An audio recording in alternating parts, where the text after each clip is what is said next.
የሆነ እንግዲህ የመጣው እስከ ሸዲ መተማ ነው። ስሜ ዲያቆን ሲያውቃል ገብሬ መብራት እባላለሁ። አዚያ ስነሳ ጀሮ አይሰማም ነበር። አፈዲዳ ደንቆሮ ቢጎትቱኝም አልሰማን የነበርኩኝ እና የመጣው የባለ እግዚአብሔር ለት ነው። የባለ እግዚአብሔር ነው የመጣው። ወደዚህ ሲመጣ ማለት ነው ዲያቆኖቹ ቄሶቹ ጠቅላላ ለጥቀው ጓደኞቼ አንተ ወደዚህ አትሄድ፣ አሸዋ ተሸካሚ ሆነ ትቀራለህ፣ ድንጋይ ተሸካሚ ሆነ ትቀራለህ። አባ ዮሐንስ ገዳም የሄደ በቃ በዚያው ጸንቶ ነው የሚቀር። አሸዋ ተሸካሚና ድንጋይ ተሸካሚ ሆኖ ነው የሚቀር። አትሄድ ይሉኛል። አይ እኔማ መቅረት የለብኝም፣ በቃ እኔ ምንም መቅረት የለብኝም። በቃ እግዚአብሔር እንግዲህ ወደ ፈቀደው ራሱ ቤተሰቦቼ ወደ አውናራ እንደመር ነው ያሰቡ። ወደዚህ እንደመምጣት አላሰቡም። ራሱ ወደ አውናራ ለሄድ ብዬ በቃ እንጃሌ መንፈሱ ወደዚህ ይዞ ይመጣ። ወደዚህ መጣ።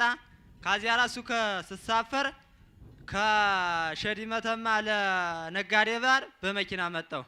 ነጋዴ ባር ለጎንደር አረ ተዘግቷል መኪና የለም ይሉኛል። አይ ችግር የለውም ብዬ ወርጄ በእግሬ ስመጣ አዛ በኋላ በእግሬ መጣው። በእግሬ ስመጣ ዝራ የሆኑ ሽፍታዎች ገንዘቤን ቀሙኝ። አይ ችግር የለውም ብዬ ቤተክርስቲያን አደርኩኝ።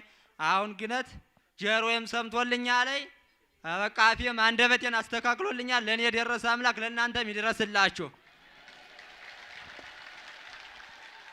አዎ እንደዛ ነው እና የገለጸልኝ አይሰድም ማርያም አራት ጊዜ አሸዋ አድርሼ ስመለስ አዚያ ላይ የሆነ የመስቀል የተሳለ ስላለኝ አዚያ ደርሼ በቃ ዝም ብሎ እንደ ማርያም መቀነት አለበሰና ጣለኝ።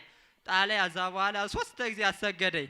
አዝራ በኋላ 3 ጊዜ ብዬ አልኩኝ። አዛ በኋላ በቃ ሰወረኝ እንዳለ አዝራ 1:30 ደቂቃ የሚሆን ጥሎ ሲያበቃ አዝራ ወፉ እየተንጫጫ ሰማዋለሁ።